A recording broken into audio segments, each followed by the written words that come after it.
آخر املی آلو بخارے کا شربت پاکستان میں اتنا مشہور کیوں ہے؟ اس کی وجہ صرف اس کا منفرد ذائقہ نہیں بلکہ املی کی قدرتی کھٹاس اور آلو بخارے کی مٹھاس کا امتزاج ہے جو برسوں سے گرمیوں کی روایت بن چکا ہے۔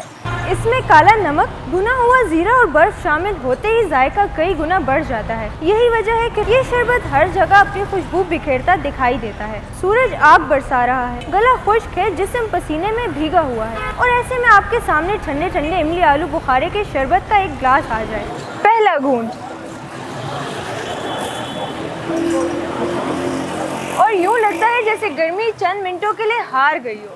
دلچسپ بات یہ ہے کہ املی اور آلو بخارے میں قدرتی اینٹی آکسیڈنٹس اور کچھ معدنیات موجود ہوتے ہیں، جبکہ یہ مشروب پانی کی کمی پوری کرنے میں بھی مددگار ثابت ہو سکتا ہے۔ لیکن یاد رکھیے، یہ کوئی جادوئی دوا نہیں۔ اگر اس میں چینی بہت زیادہ ہو تو اس کے فوائد کم بھی ہو سکتے ہیں۔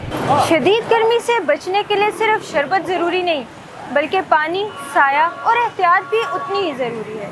تو بتائیے، آپ گرمی میں سب سے پہلے کون سا شربت پیتے ہیں؟ املی آلو بخارا یا پھر کوئی اور؟